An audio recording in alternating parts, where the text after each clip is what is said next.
Colombia se encuentra en un momento crítico. Llevan años con este gobierno, con una política que les ha destruido la economía, la seguridad, la credibilidad internacional como país. Y ahora, como gracias a Dios va a haber elecciones en Colombia, tienen la oportunidad de mejorar el país. Y como yo viví algunos años de mi vida en Colombia, les voy a dar mi opinión por quién los colombianos deberían votar en estas elecciones. Los candidatos principales son Abelardo, Paloma y Cepeda. Primero yo les voy a hablar de Cepeda, que él representa el continuismo que ha deteriorado a Colombia estos últimos años. Cepeda no tiene un proyecto político propio. Su único plan político es ser la continuación de Gustavo Petro. Y si él es la continuación de Petro, eso significa que Colombia está siendo amenazada de ser un país en una peor ruina. Pero antes de continuar este análisis, les voy a contar cuando conocí a Iván Cepeda, cuando yo era un niño. Yo viví en la ciudad de Bogotá, que es la capital de Colombia. En mi infancia, como niño judío en Colombia, iba a la sinagoga y en la sinagoga jugaba con mis amigos, otros niños judíos, que jugábamos en el patio de la sinagoga. La sinagoga, al frente había una calle y al frente había un edificio. Recuerdo que en el cuarto o quinto piso de ese edificio se asomaba un tipo con sus lentes y con su pelo así despelucado y nos empezaba a gritar cosas desde el balcón. Era un tipo de unos entre 30 y 40 años y nos gritaba a nosotros, a los niños de 10 años. Recuerdo en su balcón, era como una terraza blanca y recuerdo muy bien sus expresiones lleno de ira, gritándonos. ¿Por qué? Porque éramos niños jugando en la sinagoga.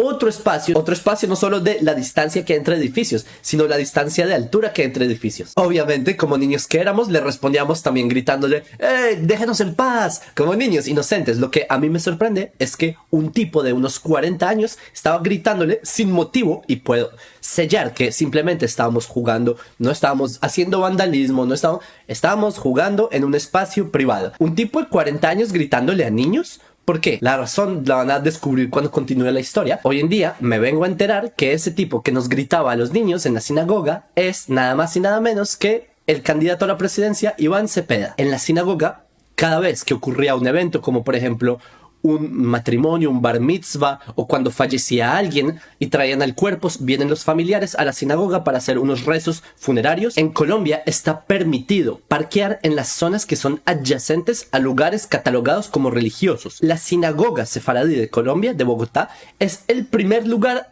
no cristiano religioso aceptado en la historia de Colombia. Pero a pesar de que la ley dictamina una cosa, lo que hacía Iván Cepeda era llamar a su amiguito, a Petro, que él era el alcalde de Bogotá en ese tiempo, y así hacía con su influencia que empezaran a multar a los carros que estaban ahí. Y para mí esto era obviamente choqueante, porque yo recuerdo que siempre se pudo parquear ahí, y de repente cuando a Iván Cepeda se le cruzaron los cables, aunque creo que siempre ha tenido los cables cruzados desde una edad muy temprana, pero y pónganse un segundo en los zapatos de el judío, que Dios nos proteja a todos, que pierde un familiar y va a la sinagoga en donde siempre se había podido parquear, y va y llora a su familiar y hace los rezos fúnebres, y cuando sale se encuentra con una multa. ¿Por qué? Porque está el despelucado del edificio al frente que le grita a los niños judíos no sé qué cosas y se le da la gana de hacer influencias para que pongan multas no en su lugar. Y ese es el recuerdo que yo tengo de Iván Cepeda, un tipo de unos 40 años desquiciado, despelucado, gritándonos por la ventana. Y no es que la sinagoga esté adyacente al edificio, hay andén, una calle de 2 líneas y otro andén, y luego toda la altura del edificio. O sea, es distante como para que este tipo se ponga a, sin motivo alguno, gritarnos a nosotros, a niños judíos jugando. Y también en unos momentos les voy a contar cuando conocí a Gustavo Petro, cuando yo era adolescente, y ustedes van a entender algo sobre estos socialistas, pero vamos a seguir analizando en el video. Volviendo a un análisis más riguroso sobre la ideología de Iván Cepeda, es un tipo que se creció y se nutrió del comunismo. Cepeda no oculta que su objetivo es llevar a Colombia a una situación como la de Cuba y como la de Venezuela. La visión comunista de él es peligrosa porque ellos creen que si hay pobres, ellos pueden seguir en el poder, pero él percibe que cualquier persona que salga adelante es un burgués enemigo del país. ¿Ustedes entienden qué consecuencias puede llevarle eso al desarrollo de un país? Cepeda es un candidato que divide al país, que polariza. El tipo estigmatiza a las personas trabajadoras del país. Cepeda es amigo y defensor de los narcoguerrilleros que han destruido al país por décadas. Y eso no se lo tengo que decir a ningún colombiano. El sufrimiento que ustedes han sufrido, ese es justamente causado por el bando que Iván Cepeda tiene su corazón puesto. Las mismas mafias que apoyaron a Petro son las mismas que apoyan a Iván Cepeda. Son la misma cosa. Y lo peor es cuando Iván Cepeda justifica a los delitos que ocurren en el gobierno de Petro. Él los califica como un simple invento de la oligarquía. A modo más personal, él considera que Israel es un estado genocida, lo cual es una mentira fatal. Y él se niega a restablecer relaciones con Israel, lo cual es un error fatal que le va a costar muy caro a Colombia si sigue en este paso. Esta semana hubo una serie de ataques terroristas en Colombia. Muchas personas resultaron víctimas. ¿Por qué la seguridad de Colombia está decayendo? Y coincide con que es el eco de cuando se cortan las relaciones diplomáticas con Israel, que Israel provee seguridad a Colombia. ¿Será posible que Colombia se volvió más vulnerable porque ahora no está teniendo los servicios de defensa que Israel puede proveerle y le provee a todo el mundo que lo requiere? Bueno, ahí hablamos de Cepeda. Ahora quedan estas dos opciones. ¿Por quién sí votar? ¿Será por Paloma o por Abelardo? Les voy a dar mi opinión. Paloma es de admirar. Ella ha sido parte en combatir al antisemitismo, a pesar de que, y lastimosamente, puso a su segundo como alguien que justamente piensa lo opuesto. Entonces yo ahora les quiero presentar a Abelardo como la alternativa, que es el contraste absoluto de lo que es Cepeda. Abelardo es un líder de centro derecha y es, se puede decir, uno de los mejores abogados de todo Colombia. Él tiene un profundo conocimiento en el derecho penal, administrativo, civil, constitucional, y esto le garantiza de que él no va a caer en engaños y oportunismos. Él no va a crear una constitución nueva, que este es uno de los grandes peligros que presenta la continuación de Petro. Saben, todo el tema de la constituyente y toda esta polémica que puede llevar a Colombia a una nueva Venezuela. Con Abelardo ese escenario no existe. Abelardo es un candidato realmente independiente de los partidos tradicionales. Él no recibe dinero de empresarios, sí que menos dinero sucio. Él autogestiona su campaña y por eso Abelardo no tiene que cumplirle favores políticos ni favores económicos a nadie. Sí que menos con vínculos a organizaciones terroristas y mafias, como es el otro caso. Y en general Abelardo es defensor de valores como la integridad familiar, defensor de madres, de infantes. Pero lo que a mí me gusta es que él no vende ideas que son imposibles de realizar para los más vulnerables, como prometen todos los socialistas. Abelardo tiene planificación real, lo que se puede hacer. Y a propósito, esa es la razón por la que toda la izquierda vota por los socialistas, porque los socialistas se ponen a prometer dinero, y no existen planes reales para ese tipo de utopías que ellos dan, y por eso los países terminan colapsando económicamente, y la seguridad es una consecuencia de aquello. Con Abelardo hay planes, están estructurados. Además, y a diferencia de Cepeda, Abelardo no está solo. Él tiene expertos mundialmente reconocidos que están con él para ayudarle a llevar todo el país adelante. Por ejemplo, para asegurar que Colombia se puede recuperar, Abelardo eligió al doctor José Manuel Restrepo, fue decano de la universidad, profesor universitario y es reconocido mundialmente por la banca internacional. Este doctor Restrepo, aparte de las opiniones personales que ustedes tengan, fue una persona que de facto ayudó a Colombia a lograr salir de lo que había ocurrido en el COVID-19. Y en general, la visión económica de Abelardo funciona en quitar burocracia, que se recorten embajadas innecesarias, o sea, un modelo muy similar al de Argentina de recortar gastos innecesarios del gobierno. Y esto es buenísimo, porque eso es lo que logra golpear duro en la barriga a la corrupción, que eso es el gran mal que ha succionado a Colombia por toda su historia. En cuanto al tema de seguridad interna de Colombia, él ya lo ha dicho, Abelardo, cero negociaciones con esos de los acuerdos de la paz fallida